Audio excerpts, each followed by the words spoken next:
Welcome to the Startup Physicians Podcast, where we explore how doctors lead healthcare innovation.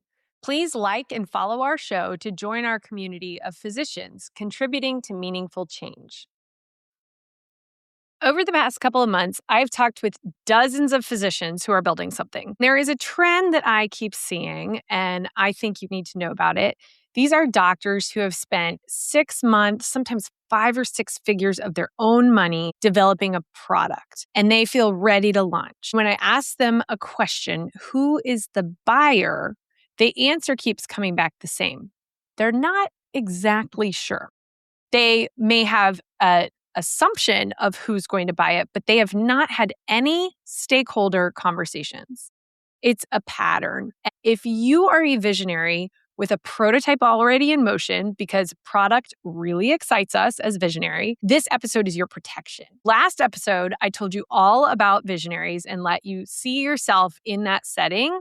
And today I'm going to give you 3 things to know before you fall in love with your product. Why building first is still the right instinct, why a product without a buyer is a hypothesis, and why the product is just one small component of a successful venture. I've sat on both sides of this as a founder who built a company on paper before we built anything else, and as an advisor watching brilliant doctors get crushed by conversations they had too late. By the end, you're going to know the difference between building a product and building a business, and exactly which conversations to have before you spend another dollar. Number 1, do build it. That instinct is right. You've all heard stories about startups that started on the back of a napkin with a sketch. A vision trapped in your head can't recruit anyone. So get it onto paper or onto a screen so that other people can finally see what you see. Everything gets easier from there. And this is the best moment in history to be a visionary who builds. AI and vibe coding put software creation at our fingertips,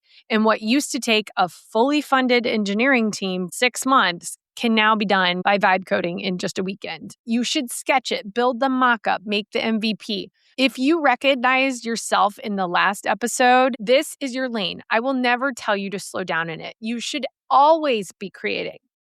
Number 2 thing to know, a product without a buyer is a hypothesis. So the trend across dozens of conversations, many founders, they're deep into creating a product and they are convinced they're ready to launch. And there is a little bit of hubris that I see. And I say that with love because I understand it from the inside. It sounds like people who say, I have a product, I'm already planning my launch, I'm past the basics, I think I'm pretty far. And underneath the same picture keeps emerging. They haven't identified their buyer. They don't have stakeholder conversations. They have not built a financial model. It's all being guided by their point of view and their vision. And why it's invisible from the inside, they live the problem every day. And their conviction is probably spot on, but conviction from one vantage point is a hypothesis, not a business case. And the market does not buy hypotheses. When they finally do have conversations and they find out like, oh my gosh, there's all these other companies who have tried this, or here's all these reasons it's failed, or here's this trusted expert in the field who just met with me after I spent 6 months making this and they said this is never going to work, or the person you're imagining as the buyer legitimately does not think this is a problem that they would pay to solve. And the problem is so obvious to you, but not to the person who thought was going to buy it. So part 1, what you need to do, you need to identify the buyer, not just the user. Maybe the product that you're envisioning, patients need it and clinicians love it, and you really need to win over all the stakeholders. Maybe it's something that a hospital CFO would buy. You have to talk to a hospital CFO. You can't just talk to the user of the product. Healthcare is really unique in that there ends up being all these stakeholders, and sometimes the people who get the service are not the ones paying for it. So part 2, you have to have stakeholder conversations that sting on purpose. This is actually how we compress time. I would so much rather you find out in month 1 all the reasons why your idea is not going to work than find out in month 6. What do you use today to solve this? Would you pay for this? Out of what budget? Who else has to say yes before you could buy this? What almost made you buy the last thing like this? And then why didn't you? Again, these are discovery conversations. You start with discovery, you move to validation, you do all that before you pitch. As opposed to, I made a product, I put my head down for 6 months, I put money into it, and now I'm going to pitch it. And shoot, nobody likes it. You want to do discovery. You want to do validation. No, with a reason attached is the cheapest education you will ever get as a founder.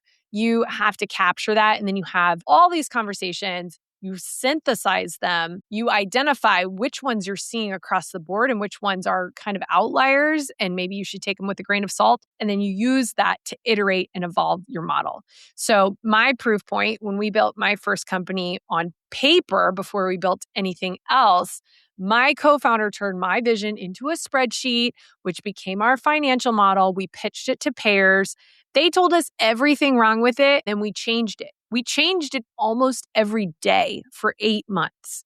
And we talked to stakeholders and payers trying to get feedback and then trying to get people to buy it for months. And we changed it constantly. And by the time we built the real thing, the market had already stress tested it. The discovery process is the product development. You have to stay flexible. So your vision holds, but the details bend. So you keep that notebook, your notebook of thousands of ideas of how things fit together and how it could grow and where it could pivot. The discipline is never take one idea into this deep, expensive development without constant feedback. So the third thing to know, a product is one small component of a venture. One of the things I teach in the incubator is the 10 functional departments of a venture. And we're constantly giving prompts and skills and tools and things for each department because at the beginning, you're all of them. But the product, which we talk a lot about that, design thinking, the divergent and convergent on coming up with the problem and then with the solution. All this stuff about product development and design thinking sits inside a much larger set of questions about who's the buyer? What do stakeholders say? What does the market already know that you don't? Do the economics work? Who's on this team? Who operates this thing when it grows past the design phase? You have the vision, you have to run with it, and you're great at being creative and developing things. But you need the right people, the right resources, a real framework around you. The venture needs to become more than just something you built by yourself. If you want to make something really impactful and scalable, there are about 9 other departments you need to be giving attention to or bringing someone in to help you to get the business case right and not just focus on product. Here are the 3 things one more time. Definitely keep focusing on product if you're a visionary. Build it because getting the vision out of your head is the right first move. A product without a buyer is a hypothesis. So find the person who signs the actual contract and have the conversations that are going to sting. We have to develop thick skin to learn and grow. And product is only one small component of a venture. The rest is the finances, the legal, the business case, creating the evidence, the economics plan, the team, and eventually the operators. And remember the trend from the start of this episode. Months of work, real money spent, no stakeholder conversations, and no business model. That order of operations is what crushes these founders, not their talent and not their ideas.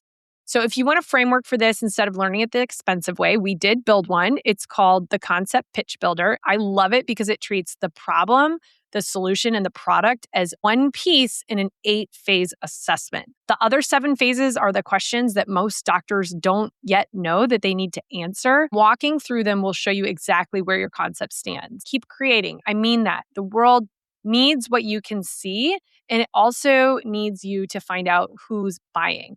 Join our email list and check us out at startupphysicians.com, and I'll see you next time. Thanks for listening to the Startup Physicians podcast. This community was built for doctors who want to contribute to the future of healthcare. We offer support for physicians who are ready to make the next step towards building the career they've dreamed of. Visit startupphysicians.com to learn more. And if this episode resonated with you, share it with another friend who needs to hear it. Let's change the future of healthcare together.